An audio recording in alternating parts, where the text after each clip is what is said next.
Sa ibang balita pa rin, masaya si Senador Ping Lacson dahil may totoong impeachment complaint na naihain raw laban kay Pangulong Arroyo. Pero kung si dating Pangulong Estrada ang tatanungin, wala ring mararatingan reklamo. Narito ang report.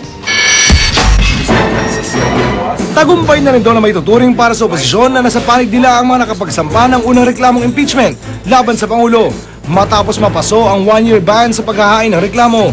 Ayon kay Senador Panfilo Lacson, ang mga naihain kasing impeachment complaints sa mga nakaraang taon, pawang ipinagbuklod sa mga reklamong inihain ng di umano'y mga pakawala ng Administrasyong Arroyo. At least ngayon, totohanang impeachment yung ipinail, hindi tulad nung araw na meron nakakasingit na wala namang form at wala namang substance.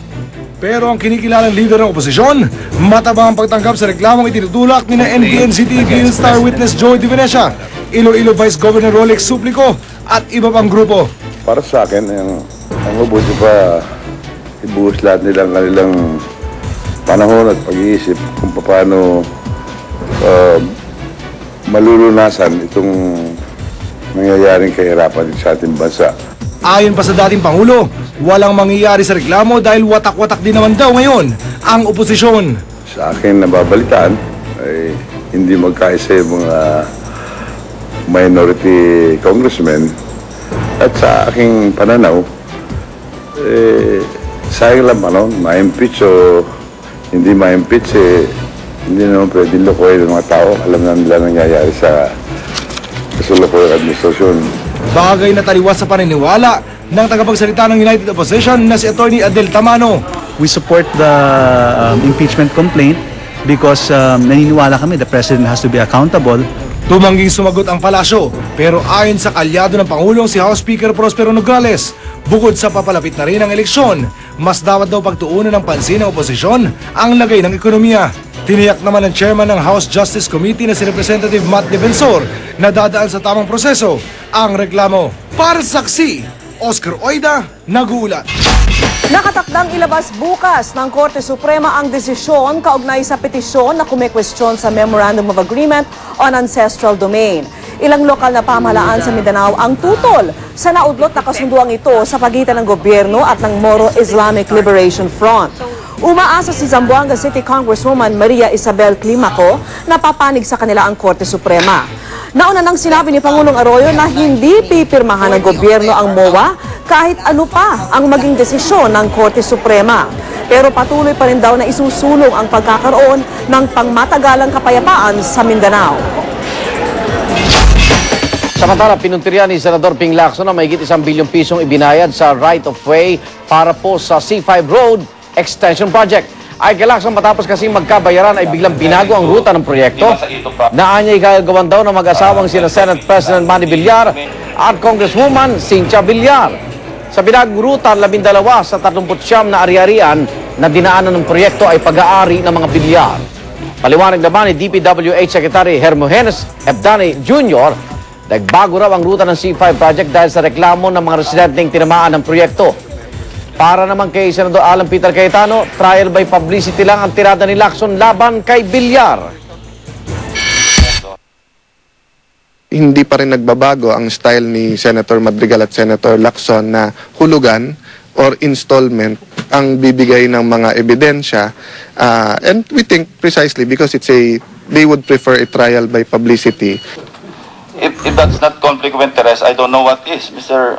Chairman, and that's taking advantage of your position. Republican presidential candidate John McCain under pressure na maungusan ang Democratic bet na si Barack Obama sa huli nilang debate sa Miyerkules. At sa Scotland, mga expert na tagaluto ng lugaw nagtagisan sa World Porridge Championship. Saksiyan po ang mga balita mula sa iba't ibang panig ng mundo. Daang libong mga pamilya ang napilitang lumikas sa kanilang mga tahanan dahil sa bahang dulot ng mga pag-ulan sa Colombia. Lubog ang karamihan sa kanilang mga bahay at tanging mga bangka ang paraan ng paglalakbay. Sa ilang lugar, kitang-kita ang galeeg na taas ng baha. Sa mga lumikas, daan-daan ang wala ng babalikang bahay. 3 naman ang patay. Maingat pero mabigat ang pangakong binitiwan ni Republican presidential nominee na si John McCain sa mga taga-suporta sa gitna ng hayag na pangamba ng ilang Republicans na matatalo siya ng kalabang si Barack Obama. Asahan daw ang maganda niyang performance sa huling debate nila sa Miyerkules. And after I whip his you know what in this debate. We're going to be going out 24/7.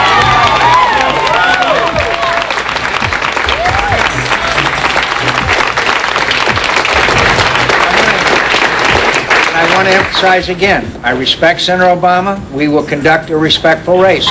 Matatandaan tila di umubra sa resulta ng mga survey ang matitinding banat nila sa kredibilidad ni Obama. Si Obama naman, inaasahang tuloy ang tila epektibong estratehiya niya na pag-usapan ng kanyang plano para sa tagilid na ekonomiya ng Amerika. Isang Pinay scientist naman ang napabilang sa Heroes of the Environment ng Time Magazine.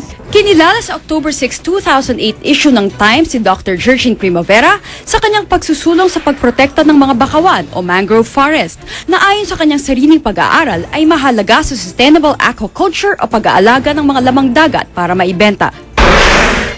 Bit-bit ang kanilang mga recipe, dinayo ng iba't ibang porridge makers mula sa iba't ibang bahagi ng United Kingdom ang Scotland para sa taunang World Porridge Championship. Kanya-kanya silang diskarte para maluto ang pinakamasarap na porridge, isang uri ng lugaw na paborito sa UK. Yan ay para makuha ang pinakaasam-asam na Golden Spurtle Trophy na binase ang disenyo sa mga stick na panghalo sa porridge. Para sa saksi, Rosetti Rivera, nag-uulat. Pinagbumulta ng Department of Trade and Industry o DTI ng 270,000 piso ang ABS-CBN dahil sa mga nilabag umanong patakaran ng milyonaryo segment ng Wawawi noong nakaraang taon. Saksi si Susan Enriquez. Agosto 20 ng taong 2007 nang maganap ang kontrobersyal na milyonaryo segment sa programang Wawawi ng ABS-CBN kung saan ang naunang lumabas na nakita ng lahat na 2 milyong pisong premyo na sana ng isang contestant na zerong bigla. Dati nang sinabi ni Wawawi host Willie Revillame na walang pandarayang naganap kundi isang technical glitch lamang. Makalipas ang mahigit isang taon, nagpalabas na ng desisyon ng Department of Trade and Industry na nag-imbestiga sa naganap na insidente. Nilagdaan ng adjudication officer na si DTI ASEC Angel Pelayo nakasaad sa 11 pahinang desisyon na may nalabag na patakaran ng show segment. Paliwanag ng DTI, ang milyonaryo segment ay nasa kategory ng sales promotion campaign, kaya dapat sumailalim sa regulatory provision ng Republic Act 7394 o ang tinatawag na Consumer Act of the Philippines. A reasonable assessment of the existing game mechanics and procedures reveals that the game show segment allowed for a reasonable likelihood of error and provided the hosts and organizers significant latitude in controlling the outcome of the contest.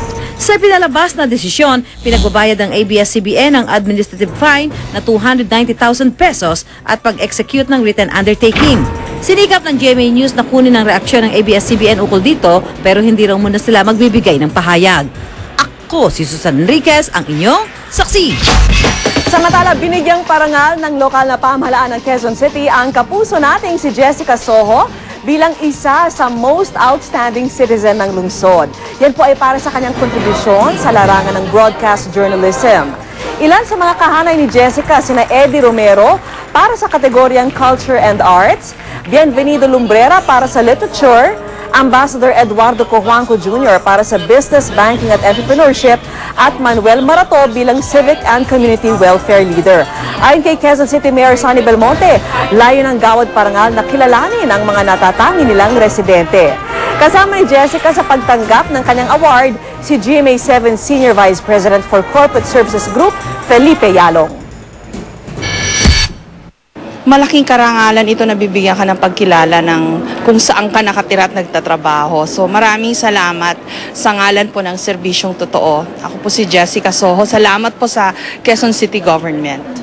Pinagdiwang ng mga Sambuangueño ang kanilang taon ng Pista ng Birhen ng Pilar o mas kilalang Hermosa Festival. At tampok po dyan ang isang buffet kung saan nakahain ang 15,000 lata ng sardinas. Narito po ang report.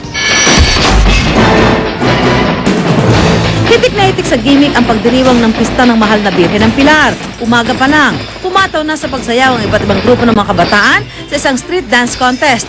Kanya-kanya silang tema at kanya-kanya ring mga galaw. Mula naman sa sayawan, meron ding contest para sa paglulugas ng palay. Isa kasi ang pagsasaka sa mga pangunahing kinabubuhay ng mga Sambuangueño. Kaya't nagtagisan ng mga magsasaka sa paglulugas, mapakamay man o paa ang gamit. Pero ang pinakaabangan sa pista ay ang kainan session ng sardinas na isa rin sa mga pinagmamalaking produkto ng Zamboanga. Mahigit 15,000 lata nga ang binuksan para sa sardines buffet na umabot ng mahigit 1 kilometro ang haba. Pero sa gitna ng mga kasiyahan, hindi raw nalilimutan ng mga Sambuangueño ang pasasalamat at pagdarasal sa Birhen ng Pilar.